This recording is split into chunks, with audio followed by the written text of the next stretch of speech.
এটা হচ্ছে ওনাদের এয়ার গাড়িটা। এই যে এটা হচ্ছে আপনার এয়ার না, ওনাদেরই তো এই নাম্বারটা তো আমাদের।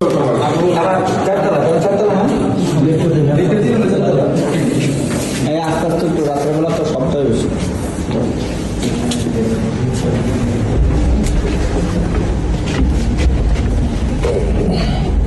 আপনারাও কোনো ইটি করেন না? লাইটটা একটু অন করেন।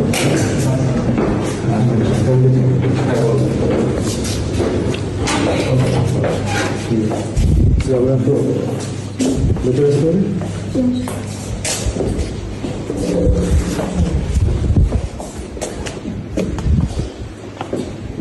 বাসায় কে কে আছে?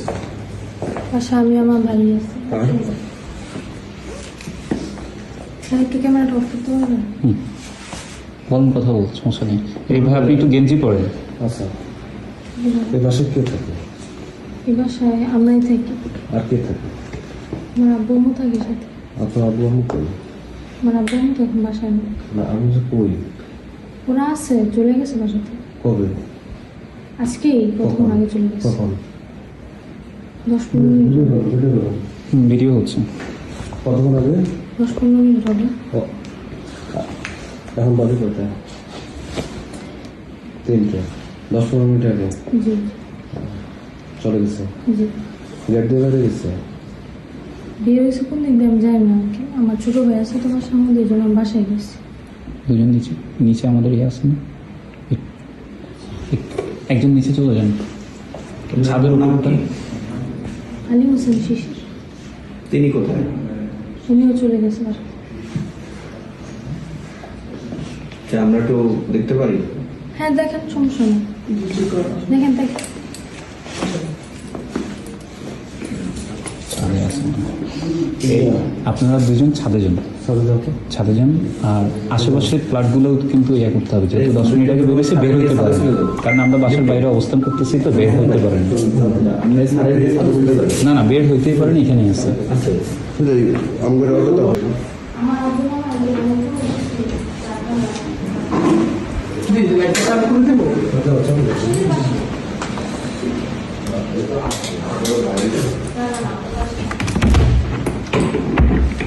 বক্সগুলো তো দেখেন, উপরের বক্সগুলো দেখছেন।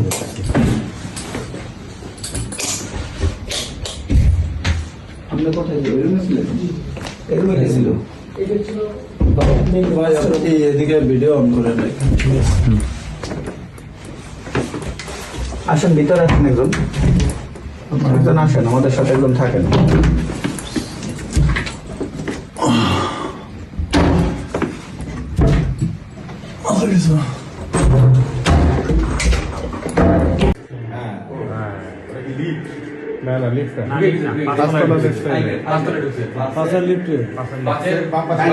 সম্পূর্ণ দায়ভার আপনি নেবেন? অবশ্যই আমার দায়ভার। ঠিক আছে, যদি ফুটেজ ডিলিট হয় সম্পূর্ণ দায়ভার আপনার। ফুটেজ যদি ফুটেজ না, শুধু সবকিছু হইলে আমার দায়ভার। আমি বাসার কেয়ারটেকার না। ঠিক আছে, ওকে, থ্যাংক ইউ। ঠিক আছে, থ্যাংক ইউ।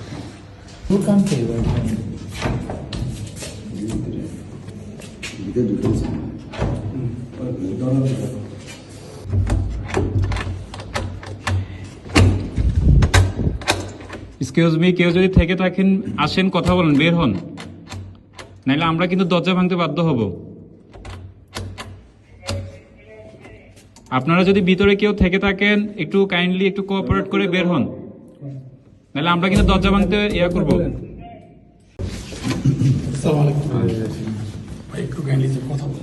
না না, কে? না না, please।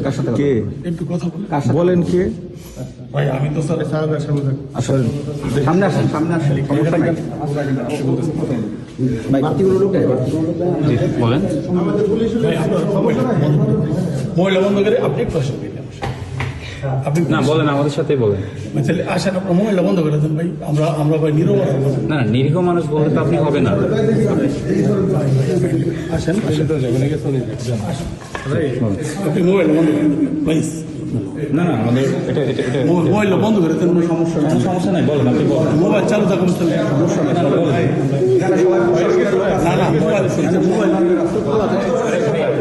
রেকর্ড হচ্ছে রেকর্ড হবেই, আপনারা পুলিশের লোক, ঠিক আছে? আপনি রেকর্ড হবে। বৈষম্য বিরোধী ছাত্র আন্দোলন ভাই আমরাও কিন্তু বৈষম্যের শিকার হই। আমার ব্যবসা বাণিজ্য সব বন্ধ। সেটা পুলিশ দেখবে, প্রশাসন দেখবে, তদন্ত শেষে দেখবে। ভাই, আল্লাহর Please, রাস্তায়। আপনি আমার সাথে একটু কোঅপারেট করেন, চলেন। উনি মহিলা মানুষ, ওনাকে কষ্ট দিন, আপনার বাসায় পৌঁছে ভাই এতটুকু আপনার কাছে আল্লাহ আসে। বাঁচতে ভাই আমরা আপনি সিম্পাথি দেখায় তো লাভ নেই ভাই, সিম্পাথি ভাই দেখায় আমরা কিন্তু কোনো অন্যায়ের সাথে জড়িত না। আমরা কোনো অন্যায়ের সাথে জড়িত না। শোনেন ভাই, ভাবি শোনেন, ভাই একটু মোবাইল রাখাই ভাই ওই তো ভাই আপনার দেশের উপরে বুঝতে হয়েছে।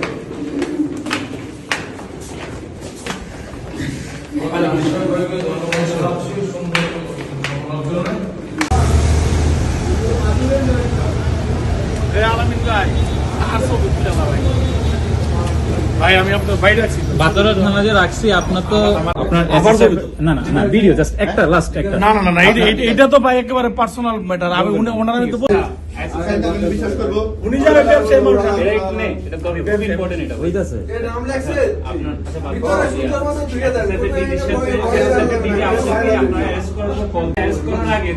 হ্যাঁ, যেহেতু আমি ওনার বাসায় থাকি ওনার আমি জানাইছি এইটুকু। আমি ব্যবসায়ী মানুষ, হ্যাঁ, আমি ওনার পোস্টার দিয়েছি।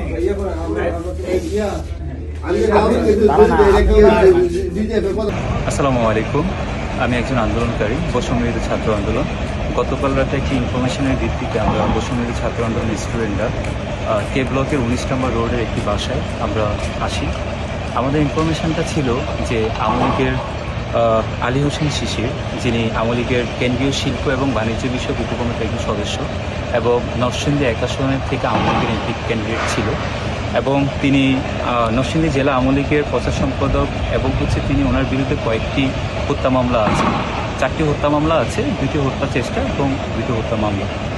তো পরবর্তীতে আমরা পুলিশের সহযোগিতায়, পুলিশের প্রশাসনের সহযোগিতায় 2 থেকে 3 ঘন্টা আমরা বাসাতে ঘিরে রাখি। পরবর্তী পুলিশ প্রশাসন আসার পরে আমরা বাসাটাতে যাই। যাওয়ার পরে প্রথমে আমরা বাসাটাতে যখন যাই, সর্বপ্রথম অনেক কাহিনী আমাদেরকে করতে হয়, বিভিন্ন জায়গা থেকে দলীয় একটা চাপ থাকে, বিএনপির কিছু নেতাকর্মী ছিল, আমাদেরকে করতেছিল, বা পরবর্তীতে একটা সময় তারা চলে যায়। পরবর্তীতে আমরা স্টুডেন্টরা, বৈষম্যবিরোধী ছাত্র আন্দোলনের স্টুডেন্টরা পুলিশের সহযোগিতায় আমরা বাসার 3 তলার ফ্লোরটাতে উঠি। ওঠার পরবর্তীতে আমরা ওই ফ্লোরে অনেক খোঁজাখুঁজি করেও আমরা তাকে পাই না। তার পরবর্তীতে আমরা সিসিটিভি ফুটেজ আমরা চেক করি, নিচের বিল্ডিংয়ের ম্যানেজারের ওইখান থেকে আমরা সিসিটিভি ফুটেজ চেক করে আমরা পরবর্তীতে 4 তলায় একটা কক্ষতে যাই আমাদের সিসিটিভি ফুটেজ অনুযায়ী। সেখানে আমরা আওয়ামী লীগের সেই নেতাকে পাই। তার পরবর্তীতে তিনি সর্বপ্রথম যখন গেটটা খোলে, আমরা পুলিশ সহ প্রায় 5 থেকে 10 মিনিট হচ্ছে আমরা ওনার এয়াতেই কথা বলতেছিলাম যে প্লিজ দরজা খুলেন। উনি কোনোভাবেই দরজা খুলতেছে না।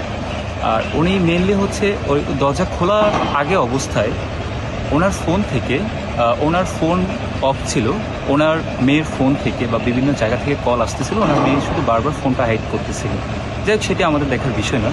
আমরা তাকে যখন আইডেন্টিফাই করতে পারি, ওই বাসাটার মধ্যে ছিল, কনস্ট্রাকশনের যে বিল্ডিংটা ছিল ওইখানে ছিল উনি। পরবর্তীতে আমরা ওনাকে অনেকবার চেষ্টা করেও তারপর পরবর্তী একটা সময় আমরা যখন ভিতরে ঢুকতে পারি, পুলিশ প্রশাসনের সহযোগিতায় যখন রুমটার দরজা খোলা হয়, উনি কলে কথা বলা অবস্থায়, যেটা একটু পরে আপনারা কমেন্টের ভিডিও লিঙ্কে আমি ভিডিও দিয়ে দিব, আপনারা সেখানে দেখতে পারবেন। তো উনি ডিরেক্ট আমাকে একটা কল ধরায় দেয়, আমাকে এবং পুলিশের যে দায়িত্বরত কর্মকর্তারা যারা ছিলেন তাদেরকে কল ধরায় দেয় এবং একটু কথা বলেন। তো আমি ডিরেক্ট বলতেছি আপনার কোনো কল ধরা হবে না, প্লিজ আপনি একটু কলটা রাখেন, আপনার সাথে কথা আছে, আপনি একটু থানায় চলেন। পরবর্তীতে উনি আমাকে ওইখানে রানিং অবস্থায় বর্তমান এসএসএফের ডিজি, তার ব্যক্তিগত পিএস ডিজি, উনি আমাকে কল দেন। কল দিয়ে আমাকে না দারোয়ানের নাম্বারে কল দেয়। দারোয়ানের নাম্বারে কল দিয়ে আমার সাথে কথা বলতে চায়। প্রথমে আমার পরিচয় জানতে চায়। দারোয়ান আমার পরিচয় না জানানোর পরে উনি পরবর্তীতে কোনো না কোনো সামহাও কোনো মাধ্যমে উনি আমার পরিচয় নিশ্চিত করে আমাকে বলতেছে, আলামিন ভাই, উনি ওনার পরিচয় দিল। আমার নামটা উনি কীভাবে জেনেছে আমি সেটাও অবাক হয়ে গেছি, কীভাবে উনি আমার নামটা জানলেন। পরবর্তীতে উনি যখন আমাকে বলতেছে, উনি আমাকে অনেক স্পেশালি রিকোয়েস্ট করতেছে, দেখেন ওনার জন্য ওনাকে কোনোভাবে কি ছেড়ে দেওয়া যায় কি না। তা আমি বললাম, দেখেন আমি আমার দায়িত্ববোধ থেকে, নৈতিকতার দিক থেকে আমি কখনো ওনাকে ছাড়তে পারি না, কারণ একটা আওয়ামী লীগের হত্যা মামলার আসামিকে আমি কীভাবে ছেড়ে দিই। আমি কোশ্চেনটা ওনাকে করি, তারপরে উনি বিভিন্ন মাধ্যমে উনি কথা বলে, বাট আমি স্ট্রেট ফরওয়ার্ড স্পষ্ট ভাষায় আমি ওনাকে জানিয়ে দিই যে দেখেন আমার এখানে আসলে আমি কোনোভাবেই আমি এই জিনিসে আপনারা যা করতেছেন এটাও কিন্তু একটা ক্রাইমের মধ্যে পড়ে, কারণ একজন হত্যাকারীকে আপনি বাঁচাতে এসে এখন আর আপনি এমন একটা গুরুত্বপূর্ণ দায়িত্ব থেকে আপনি আপনার পক্ষ থেকে আমি এই কলটা কখনো আশা করিনি। তো উনি আমার সাথে প্রায় 34 সেকেন্ডের মতন কথা বলে। পরবর্তীতে এসএসএফ ডিজি পিএসসি নাম্বার থেকে আবার আমার সাথে যোগাযোগ করে, ওনারও সেম তদবির। আমি স্পষ্ট ভাষায় ওনাকেও আমি সেম বলি যে দেখেন আমি কোনোভাবেই এটা আমি করবো না, আমি ওনাকে পুলিশ প্রশাসনের মাধ্যমে আমরা যেহেতু আছে আমরা পুলিশ হস্তান্তর করে দিব, এটাই আমাদের। পরবর্তীতে আমি যখন ওনাকে নিয়ে নিচে যাই, এর পরবর্তীতে ওইখানে ফোনে আরও 2টা কল আসে। সরকারি উচ্চপদস্থ সেনা অফিসার একজন মনে হয় ব্রিগেডিয়ার জেনারেল, কোনো একটা ক্যান্টনমেন্ট কলেজে আছে, ঢাকা ক্যান্টনমেন্ট পাবলিক কলেজে অথবা অন্য কোনো একটা ক্যান্টনমেন্ট কলেজে, ঢাকা ক্যান্টনমেন্টের মধ্যেই উনি তখন আসে। উনি আসার পরে হচ্ছে উনি কল দিয়ে আমাকে সেম ওই যে পিএসের মতন তদবির করতে বলে। উনি তদবির করে পরবর্তীতে যখন আমি ওনার তদবির আমি স্পষ্ট ভাষা ওনাকেও জানিয়ে দিয়েছি যে দেখেন এর আগেও 2জন আমাকে কল দিয়েছে, তো আমি আপনার পরিচয়টা আগে একটু কনফার্ম হই। তো উনি ওনার পরিচয় দেয়, লেফটেন্যান্ট কর্নেল নাকি ব্রিগেডিয়ার জেনারেল, হয়তো আমার মনে পড়ছে না, বাট ওইরকম কিছু একটা পরিচয় দেয়, প্রিন্সিপাল পরিচয় দিয়ে ওনাকে বলে যে হচ্ছে ওনাকে ছেড়ে দিতে। তো আমি বলছি আপনি কি জানেন উনি একজন হত্যা মামলার আসামি?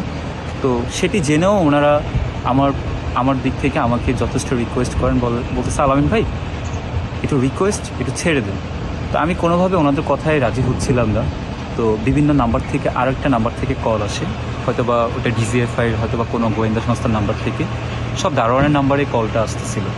তো উনি সেম হচ্ছে আমার সাথে আবার কথা বলতে চায়। তো পরবর্তীতে আমি আসলে এত পরিমাণ কল আসছিল পুলিশ প্রশাসন এবং ওরাও আসলে হয়ে যাইতেছিল, ওরাও আমাকে বারবার করে ওরাও হয়ে যাইতেছিল যে জিনিসটা আসলে কোন দিবা, ওনারাও তখন জিনিসটা বুঝতে পারছে যে আসলে হচ্ছেটা কি।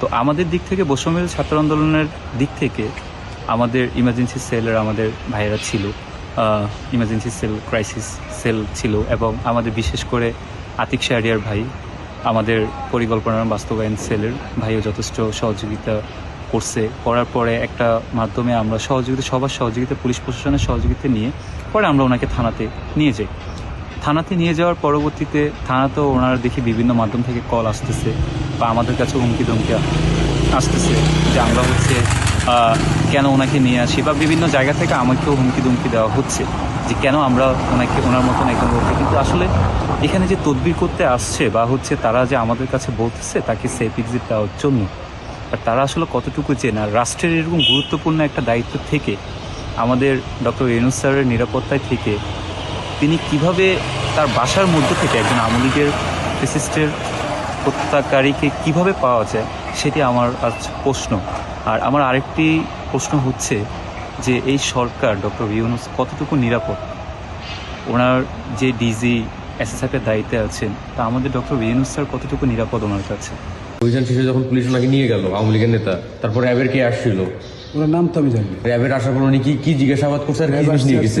সিকিউরিটির লোক আসছে, এসে আমাকে জিজ্ঞাসাবাদ করছে যে কি হয়েছিল। আচ্ছা, উনি কি র্যাব কি ড্রেসে আসছে নাকি ড্রেস ছাড়া আসছে? ইউনিফর্মে আসছে। ইউনিফর্মে কি গাড়ি নিয়ে আসছিল? হ্যাঁ, গাড়ি নিয়ে আসছে। কয়জন আসছিল এক গাড়িতে? স্যার গাড়িতে কয়জন আসছে জানি না, ভিতরে আসছে 3 জন। ভিতরে আসছে 3 জন। ওকে, জিজ্ঞাসাবাদ করে চলে গেছে যে কি হয়েছে? উনি কি সিসিটিভি চেক করছে? না, কোনো কিছু চেক করে নাই। সিসিটিভি নাকি নিয়ে গেছে, একটু আগে আমাকে বললেন। কখন আপনার বলেন? ও সিসিটিভি জাস্ট চেক করে চলে গেছে? না, আমার সাথে কথা বলেছে। আচ্ছা, ঠিক আছে, আচ্ছা ঠিক আছে, ওকে। আমি হচ্ছে ফ্ল্যাট মালিককে ফোন দিচ্ছি। ফ্ল্যাট মালিক কে? ফ্ল্যাট মালিক হচ্ছে মাহবুব সামদ চৌধুরী, মেজর জেনারেল। জি। উনি এখন বর্তমানে কোথায় আছে? উনি এসএসএফে আছে। এসএসএফ আছে, ডিজি। জি। ওনার পিএসকে ফোন দিয়ে আপনি কি বলছেন? 3 মিনিট কি কথা বলছেন? আমি ওনার পিএসকে ফোন দিয়ে বলছি যে পুলিশ আসছে আপনার ফ্ল্যাটে, আর হচ্ছে আমি তো তখন আপনাদেরকে জানি না, আমি পুলিশ জানি। আর আপনার পিএসটা আমার ফোনে কথা বলছে, আমার সাথে কথা বলছে, আমাকে তদবির করছে ওনাকে ছেড়ে দেওয়ার জন্য। যাক, আপনি একটু ফোনটা আমাকে একটু বাইর করে দেখেন, একটু ফোনটা একটু করুন। স্যার ফোন তো আপনি নিলে নিয়েছেন। আসসালামু আলাইকুম স্যার, ওনারে তাড়াতাড়ি বেরিয়ে যেতে বলেন স্যার, উনি যেতে চাচ্ছে না, ওনাকে বাসা থেকে বেরিয়ে যেতে বলেন। কোথায় নিয়ে যেতে পারে? স্যার আপনি আচ্ছা, আস্তে আস্তে, আমি বলে please, বলবেন না please, আমি please. এই কথাটা তো অন্যরকম শোনাচ্ছে। না না, আমি এগুলো আপনাকে আরেক কথা স্যার, দেখলে আমি জানি, আমি আপনাকে ইয়ে করতেছি। আমি আপনাকে বলি একটু দাঁড়ান, প্লিজ, আমাকে একটু। যখন আপনাদের সাথে যাইতে যাচ্ছিল না তখন আমি ওনাকে আচ্ছা না না ঠিক আচ্ছা, ওটা আছে, সমস্যা নেই, বুঝতে পারছি, সমস্যা নেই। আর র্যাব থেকে যে আসলে এটা ওনাকে আপনি বলেন নাই? কাজ করতে দেন, নাইলে কিন্তু এ করেন না, ঝামেলা করেন না। প্রিন্সিপাল ক্যান্টনমেন্ট পাবলিক, উনি কল দিয়েছিল আমাকে। আমি আপনাকে কল দিচ্ছি। উনি ওই যে আপনার ফোনেই তো কল দিয়েছে। হ্যাঁ উনি হচ্ছে ভাড়াটি এখানকার। এটা আগের। আগে বাদ দাও না, না, দাঁড়াও। এটা ঢুকে দেখো কি কে আছে। ওই যে 1টা থেকে শুরু হয়েছে। বিশ্বাস নাকি চলে গেছে, মেসেজে জানান আমাকে ডিজিএস পিএস কল করবে, রিসিভ করবেন অলওয়েজ। ঠিবিয়ালি শিশির, ছবিটা নাও। এটা কি উনি তো? শিশিরই তো। এটা তো ওই যে যারা গ্রেপ্তার করছে। ঠিক আছে। তারপরে এই যে দেখো, এই যে বাবুল হোসেন 6B, রাখো রাখো রাখো, এগুলা বারাটিয়া। তারপরে এই যে 3 সার্জেন্ট পিএস